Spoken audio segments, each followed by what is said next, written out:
था जब रजौरी का इंसिडेंट हुआ उसके बाद में वहाँ पहुँचा घाटी में। अभी यहाँ से आपसे मिलने के बाद मुझे राजौरी डोंगरी जाना है और पिछले 6-7 वर्षों से मैं यहाँ पर सक्रिय हूँ और मुझे ये बताने में कोई हर्ज नहीं है कि जब 370 नहीं हटी थी तब आप अगर गूगल करेंगे तो वहाँ पर टाइम देकर घाटी में लाल चौक पर तिरंगा फहराने का काम किया था। आप गूगल कर लीजिए।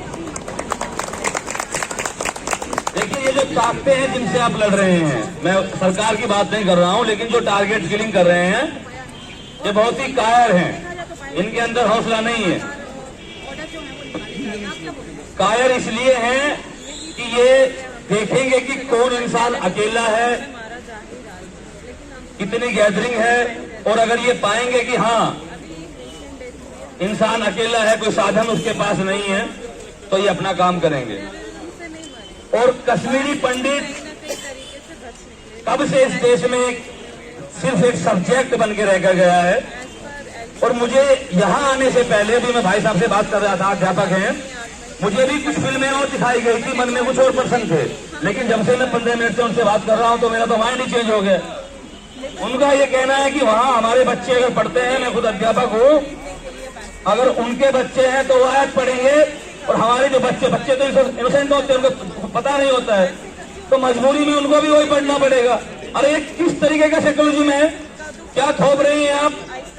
हमें तो ये था कि 370 हटने के बाद एक वर्तमान दिशा मिली है, और दिशा ये मिली है कि 8 महीने से अपना परिवार पालने के लिए वो कश्मीरी पंडित आज धक्के खा रहे हैं, यहाँ बैठे हुए हैं। 8 महीने से आपको लेटर पर लेटर भिजवा रहे हैं, आप देख नहीं रहे हैं। घर में पेशेंट हैं, दिक्कतें हैं, समस्याएं हैं, उनकी डिमांड भी क्या है? अभी मैं नारे सुन रहा था, स्लोगन सुन रहा था आप सभी के, आप यही तो कह रहे हैं कि जो सेवाएं हम वहां दे रहे हैं वर्तमान में यहां दें। आप ये तो नहीं कह रहे हैं कि आप हमें प्रमोशन कर दीजिए, वो अलग पार्ट है, लेकिन कम से कम आप यही बोल रहे हैं कि हमारी जान बख्श दी जाए और हमारे परिवार में जो हमारे माँ बाप है, हमारा परिवार है, उसको पाल सकें। आपकी सैलरी बंद कर दी गई है, कुछ लोगों की, सभी की सैलरी बंद कर दी गई है। मैं तो इस बात को लेकर दिल्ली आवाज उठाऊंगा, मेरा भी लाइव चल रहा है, कई मिलियंस लोग जुड़े हुए हैं। अभी ये चीजें पता चली और मैं घाटी में तो रहकर ही आया हूं। आपकी जो डिमांड है, सबसे पहले तो आपकी उस शक्ति को प्रणाम है कि आप माफ कीजिएगा, मैं थोड़ा क्लियर बोलने का आदमी हूं।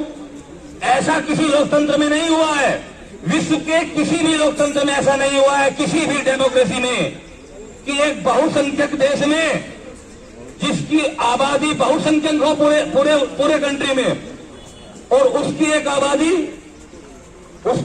आबादी 7-8 लाख की संख्या में विस्थापित हो जाए,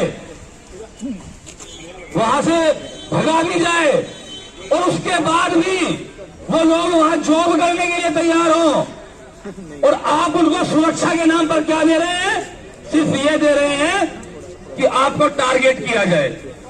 अरे विवेक अग्निहोत्री साहब, आपने एक मूवी बनाई, अनुपम खेर जी से अभी मैं 6 महीने पहले मिला था। देखिए भाई फोन कट करो। अभी अनुपम खेर जी से मैं मिला था मुंबई में। आपने बहुत अच्छा किया, बहुत अच्छी जो रियलिटी थी वो दर्शाई, लेकिन उसके बाद आज हालात क्या है इसको कौन दिखाएगा? ये तो रियलिटी है। 8 महीने से यहाँ बैठे हुए हैं, इनकी कौन सुनेगा? और मैं आपके एक प्रांगण से आज एक वादा करके जा रहा हूं, I am not any leader, मैं सिर्फ आपसे ये कह के जा रहा हूं, आपकी मांगों को लेकर कश्मीरी पंडितों के लिए हम 8 वर्ष से 7 वर्ष से मुहिम चला रहे हैं। आप पता कर लीजिएगा मेरे बारे में, हमारे एनजीओ के बारे में। आपको भरपूर समर्थन है, और अगर पूरे हिंदुस्तान से लाखों लोग लाने पड़े तो मां भवानी की संबंध ये पूरा जम्मू भर दिया जाएगा। आपके साथ खड़े हुए हैं, मैं तो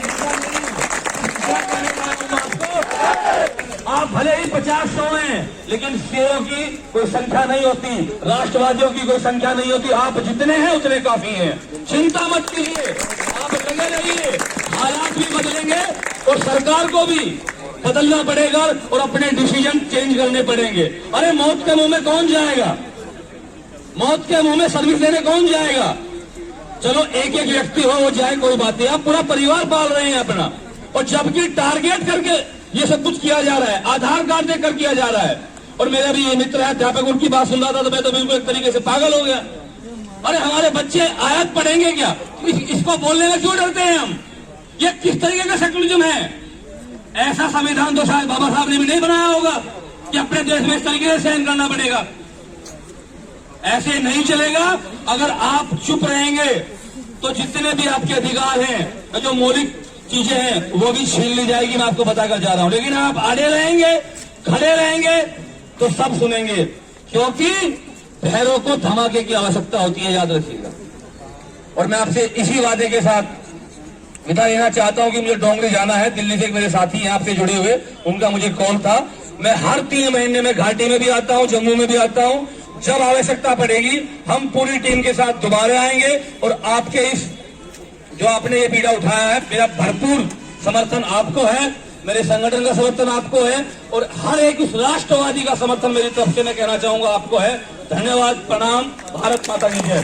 भारत माता की जय। भारत माता की जय। वंदे मातरम। वंदे मातरम। वंदे मातरम। भारत माता की जय।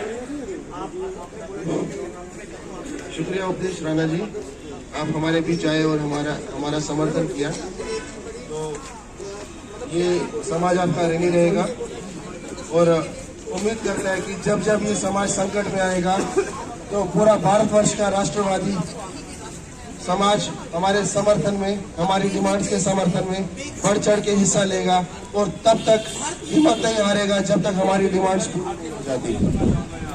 मैं एम्प्लॉय